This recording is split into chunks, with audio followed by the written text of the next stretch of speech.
105,1 FM Prambors Radio Indonesia number one hit music station. Yes, kalau muda, sekarang waktunya Prambors ngobrol. Karena hari ini adalah hari Jumat. Karena udah jam 3 juga, waktunya DC ngobrol sama musisi-musisi yang ada di Indonesia. Hari ini kebetulan DC seneng banget. Meskipun kita nggak bisa ketemu secara langsung, tapi kita ketemu virtual. Halo, ada Marcelo di sana. Halo. Halo. Oh my God, seneng banget. Ini kalau di Instagram namanya Selosax ya? Yup. Selosax, kok Selosax sih? Jadi itu karena lumayan panjang sih ceritanya. Jadi lebih karena dulu gue pernah bikin musik atas nama Selo. Yes. Tapi gue kurang suka tuh sama project itu karena gue dulu masih ikut-ikutan banget. R&B lagi gede, gue R&B, hip hop lagi gede, gue ya hip hop terus. Jadi gue bikin Selosax karena gue kayak gue nggak suka siapa yang Selo itu yang dulu. That's why namanya adalah Selosax ya. Iya. Kita langsung bahas Selosax, nggak nanya kabar dulu. Selo, apa kabarnya? Aku baik banget. How are you? Baik banget, sama di sini juga baik banget hari ini. Mudah-mudahan besok juga baik ya. Iya. Selo juga mudah-mudahan besok dan seterusnya baik-baik aja. Oh my God, Selo udah pernah main ke Makassar belum sih? Belum, tapi aku ada satu teman sih di sana. So mungkin kalau dia lagi denger gue shout out aja deh. Boleh, halo boleh. Lika. Oh hai. Namanya Mika. Lika. Oh Lika, hai Lika. Mudah-mudahan nanti Selo dapat kesempatan untuk main-main ke Makassar ya. Nanti kalau diundang ke Makassar mau kan? Bisa banget, mau banget. Mau banget. Berarti nanti kalau kesini itu perdana ke Makassar ya? Iya, gue mau coba banget coto Makassar. Dari kemarin tuh penasaran juga. Di sana ada nggak sih? Ada, tapi katanya banyak temen gue yang pernah ke Makassar pada bilang kalau soto Makassar di Jakarta tuh nggak sama gitu. Jadi jadi penasaran sih. Beda banget rasanya di Makassar, Jakarta. Di Jakarta juga ada tuh yang namanya palu basah, itu cabang dari Makassar. Tapi katanya ya nggak tahu lah ya, orang-orang sih katanya bilangnya hampir mirip, cuman enakan di Makassar. Jadi emang lebih afdol kalau makan coto Makassar, palu basah itu langsung datang ke Makassar kayak gitu. Tapi by the way kalau mudah kita bahas bukan kuliner ya, bukan kuliner yang ada di Makassar. Kita bakal ngebahas soal Selo. Selo, gue pengen tahu dong, lu tuh bermusik dari kapan sih? Gue tuh mulai yang gue bisa inget ya, mungkin memori paling early yang gue bisa inget dulu tuh karena jadi dulu kan zaman Guitar Hero gede tuh booming banget. Gue sama bokap gue sama saudara gue yang tinggal di rumah gue itu sering main tuh setiap hari. Nah, terus karena gue jadi kayak dulu tuh karena kan zaman belum ada Spotify ya. Jadi gue kalau mau denger lagu tuh cuma lagu-lagu di Guitar Hero, tapi gue harus sambil main. Jadi lagunya bisa nyala terus kan. Karena kalau lu gitu gagal, kan ya? iya. Kalau lu gagal kan dia mati, harus ulang lagi kan. Jadi gue dulu main Guitar Hero cuma buat dengerin lagu. Terus bokap gue bilang, lo mau coba belajar gitar gak? Terus saudara gue belajar drum, ya udah. Jadi gue les tuh, les drum dulu, les gitar dulu beberapa bulan, nggak. Terus pas Natal gue dibeliin tuh elektrik gitar pertama gue. Jadi sejak itu gue main gitar, jadi udah sejak kelas 5 kayaknya. Sejak kelas 5 SD, itu udah mulai main gitar. Main gitar sambil nyanyi juga? Enggak, dulunya tuh cuma main gitar beneran pure gitu, karena gue dulu merasa suara gue tuh lumayan kayak nggak bisa nyanyi gitu lah. Nggak bisa nyanyi. Pede lah. Terus kan karena nyokap gue penyanyi, terus nenek gue juga orangnya suka nyanyi juga dari dua sisi gue kan. Jadi sisi kan bokap gue Chinese dan nyokap gue kan Filipin kan. Jadi dari sisi Filipin gue semuanya nyanyi. Terus yang nenek gue yang dari Chinese juga nyanyi di gereja juga. Jadi gue sering dibilang, kamu kalau udah bisa gitar, terus kenapa nggak nyanyi? Terus ya udah sekalian belajar gitu. Jadi udah deh. Jadi berarti pokoknya gitar itu udah dari kelas 5 SD, terus habis itu kesini nyanyi juga ya. Sebenarnya karena background, karena orang tua juga suka nyanyi, akhirnya Selo juga mencoba untuk nyanyi. Dan emang sepertinya ada bakat di situ. Sampai akhirnya ngerilis beberapa single ya. Ini udah single keberapa sih si Closer? Anyway, tepuk tangan dulu untuk Selo.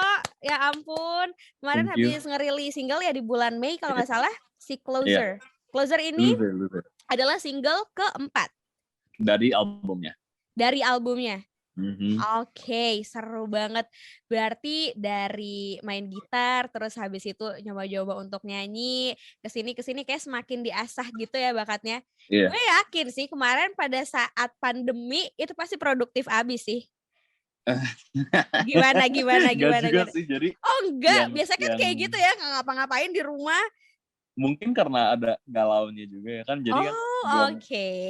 sebelum pandemi kan harusnya main udah pasti main Head in the Clouds, terus kita udah ada mulai ngomong sama perusahaan yang mau sponsor tour gitu di Jakarta, Bandung gitu-gitu kan, Oke. pindah-pindah tour Indonesia lah. Mhm. Terus tiba-tiba pandemi jadi galau banget, jadi nggak ada niat buat bermusik jujur. Tapi Oh, oke, terus terus? terus kayak gue kan pas pertama kali pandemi gue mikir masih paling paling akhir tahun kali selesai. Iya, Terus kita sekarang belum ternyata selesai. iya bener. Terus gue ya udahlah, gue udah kerjain 2 tahun juga, masa gue stop cuman karena pandemi sih. Ya udah deh, jadi gue lebih ini sih, lebih kayak ya udah deh, pelan-pelan aja nggak apa-apa, tapi yang penting Mhm. maju aja sih gitu. Wih keren, berarti kemarin 2020 galau ya? Iya, kalau sih Aku susah, sedih pikir banget sih. aku pikir kemarin, oh karena galau, biasanya kan orang kayak gitu ya, galau, nggak ngapa-ngapain, gabut kan, bikin sebuah karya, ternyata kalau selo udah aku istirahat dulu aja. Nanti Mhm. di akhir-akhir tahun baru digas lagi nih. Sampai kan di tahun Mhm. 2021 ini ngerilis single Loser di tanggal Mhm. 31 Mei kemarin. Itu ke-trigger 21. apa sih? 2021, mohon maaf, heeh. Mhm. Itu ke-trigger gara-gara apa sih sampai akhirnya ngebuat sebuah single ini? Jadi single-singlenya tuh yang gue udah bikin buat album ini emang udah ada aluran ceritanya sih. Jadi Oke.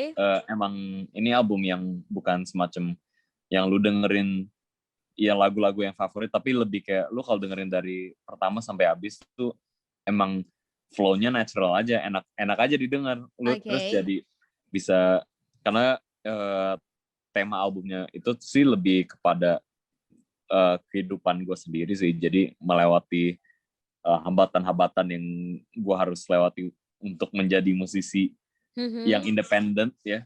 Kan sekarang Oke. gue juga lagi, kalau misalnya di sisi berduet dari musik juga belum ya, karena gue belum Mhm. di tahap itu juga. Tapi gue berharap, eh, dan itu ya jujur kan gue baru lulus kuliah kan, jadi kayak Oh, oke. banyak banyak pressure gitu. Jadi, lu udah Mhm. harus mau cari duit sendiri nih. Ya udah, gue Oke. sambil kerja, gue kerjain Mhm. albumnya juga. Jadi hopefully one day orang bisa lihat kayak, kalau gue bisa, kenapa lu nggak bisa gitu. Wih, keren. Sangat inspiratif ya, Selo. 2021 itu sebuah quotes dari seorang Marcelo Kaula Muda. Tapi by the way ini Loser kan ya, kalau dari judulnya ada kayak, wah loser. Tapi sebenarnya loser yang, Marcelo buat ini, apakah untuk ke person-nya atau mungkin ada hal lain nih? Malah ke aku sendiri. Jadi Oh berarti ke person kok ya? jadi Oke. beneran kalau ya jadi kan yang 3 single yang kemarin yang udah Mhm. dirilis juga itu berurutan.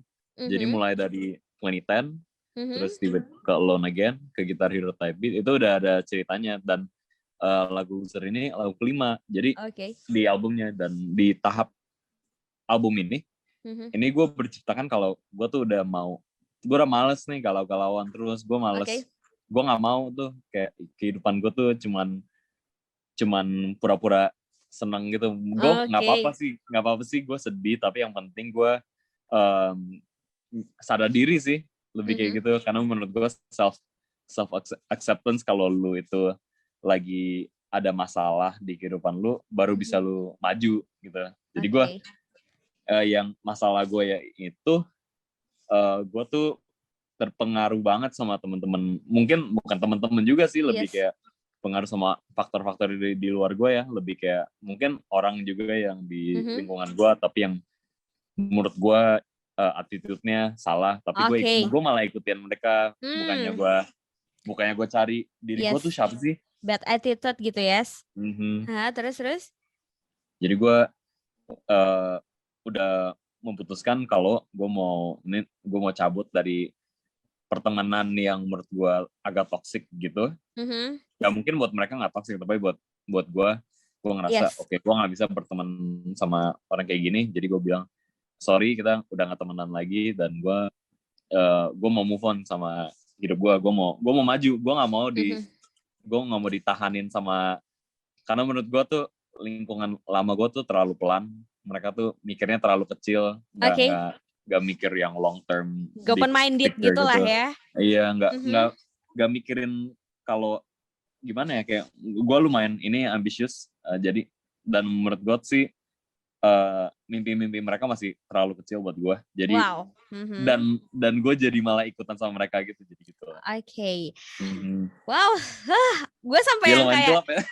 kayak can relate. Kayaknya ini tuh banyak terjadi, dan to be honest aja, gue juga pernah ngerasain ada di posisi itu yang kayak, wah kayaknya lingkungan gue ini membuat gue tambah apa ya, nggak tambah maju, tapi malah nge-stuck di situ-situ aja, dan jadinya kayak toxic untuk kehidupan kita. Oh my God, setuju banget sih kalau muda. Jadi buat kamu mungkin yang relate banget dengan cerita dari Marcelo, lo harus banget untuk dengerin si Closer ini. By the way, ini udah ada sama MV-nya juga ya?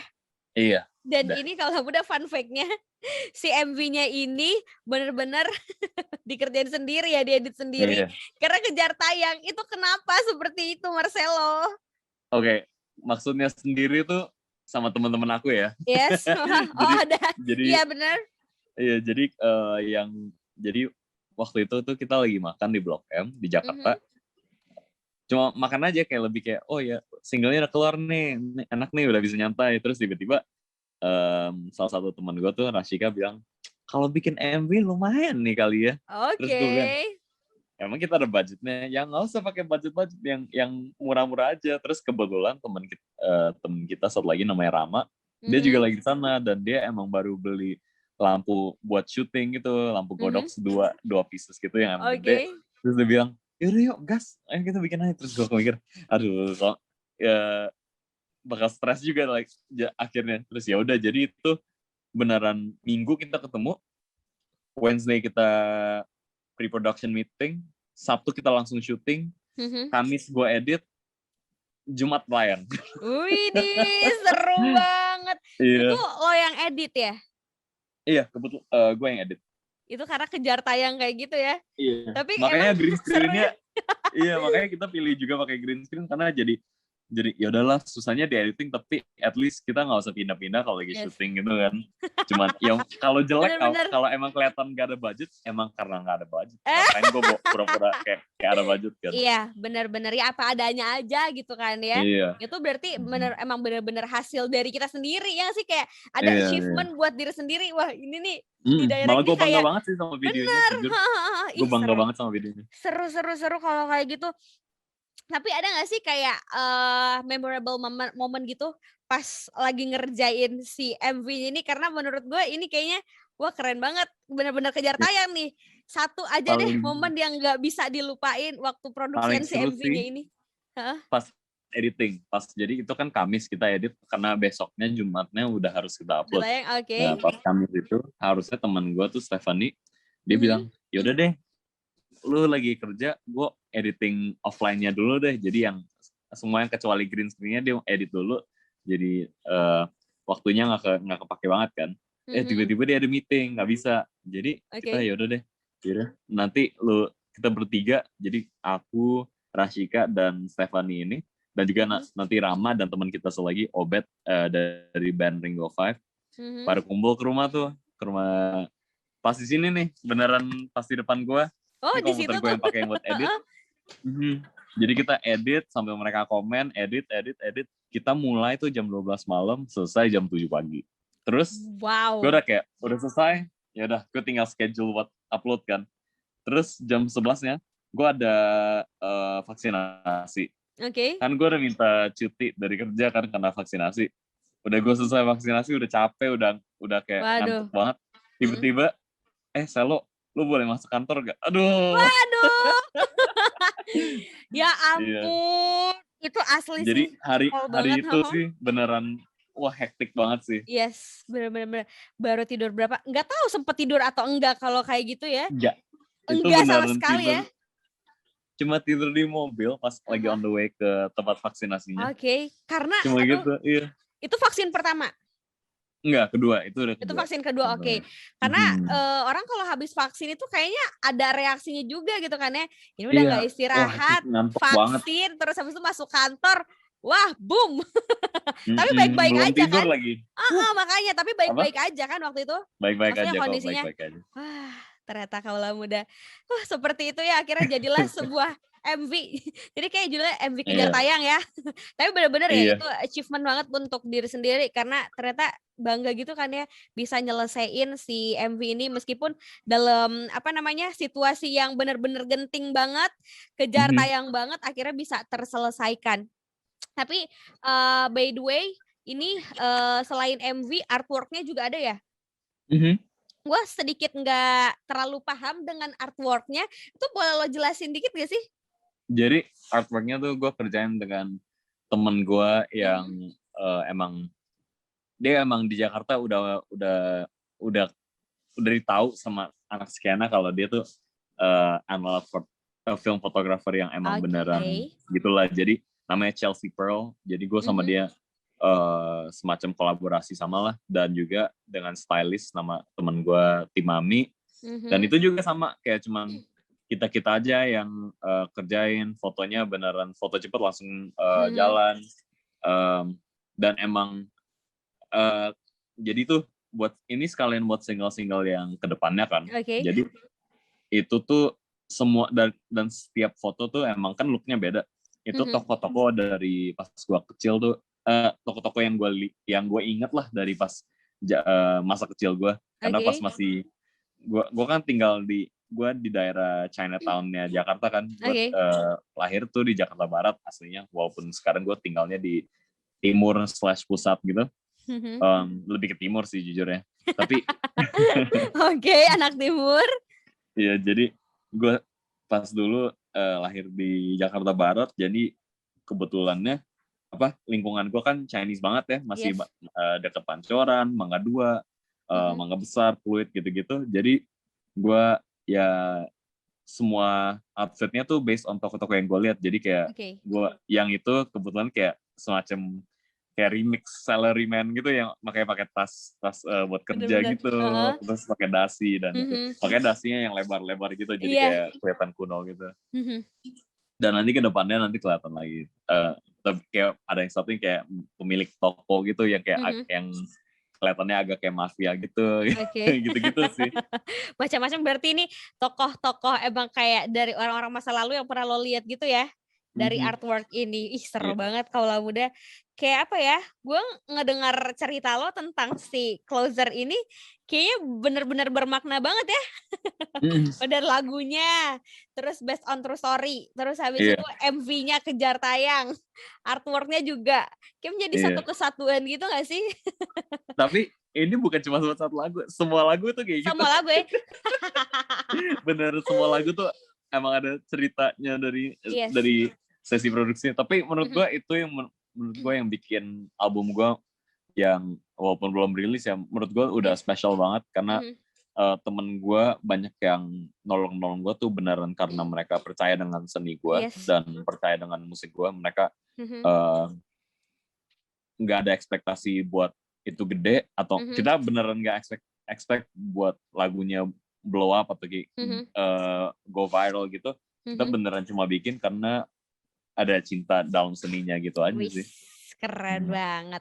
Tapi ini sebenarnya pertanyaan yang selalu gue tanyain di tiap-tiap musisi ya. Kayak kalau dari Marcelo, lo kalau misalnya nulis lagu ya, kayak gitu, lirik-lirik lagu gitu, pas lo lagi ngapain sih? Kayak mungkin emang ada jadwalnya kayak pokoknya sebulan gue harus punya target nyelesain 2 lagu. Atau sebenarnya kayak random aja. Biasanya mungkin pas lo lagi di kamar mandi, biasanya kan kamar mandi katanya sumber ide banget ya.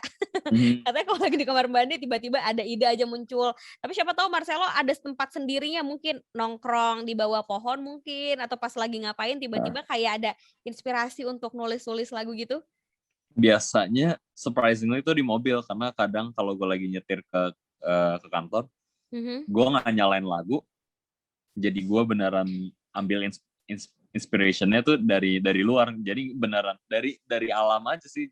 Jadi karena kadang apalagi kalau lagi nyetir, lagi udah mulai zone out gitu, udah mulai kayak autopilot gitu, karena langsung kepikiran tuh, oh gue lagi ngerasa apa sih gini. Dan kan gue udah biasa kalau udah selesai dengan produksi lagunya, gue langsung kirimin ke HP gue kan. Giliran gue udah ada ide, gue nyalain di mobil sambil voice note, gue nyanyi melodinya, kalau nggak lirik-lirik yang gue udah inget banget yang gue tulis. Karena jadi emang karena basis gue emang sebagai penulis, menurut gue dari sisi liriknya emang penting banget sih. Jadi emang itu yang biasanya gue paling perhatian sih, karena ya nggak tahu ya, mungkin gue tuh menulis album ini karena gue banyak cerita kepada audiens gue, kalau nggak ke teman-teman gue, kalau nggak ke keluarga gue yang dengerin walaupun beda zaman. Karena ya emang gue sebagai, kalau misalnya gue lagi hangout sama teman atau apa, gue biasa tuh lebih orang yang mendengar daripada yang mencerita. Kadang-kadang iya ada momen yang gue cerita tentang kenapa gue lagi galau atau kenapa gue lagi senang. Tapi menurut, nggak tahu kenapa gue lebih bisa lewat lagu. Kan dari lagu gue bisa, kan ini kalau nyadar tuh di Loser di itu ada suara ketukan dari clock, jam jam gitu kan. Itu tuh karena karena aku ngerasa tuh aku yang udah 24 tahun sekarang, ngerasa tuh gue waktunya nggak banyak nih buat bikin musik yang berjiwanya masih seru-seruan nih. Jadi kayak gitu. Jadi emang di salah satu tema albumnya tuh waktu juga sih, karena gue ngerasa gue nggak ada waktu buat kerjain hal-hal yang gue mau kerjain gitu. Makanya gue bikin albumnya juga sih gitu. Ih, keren banget.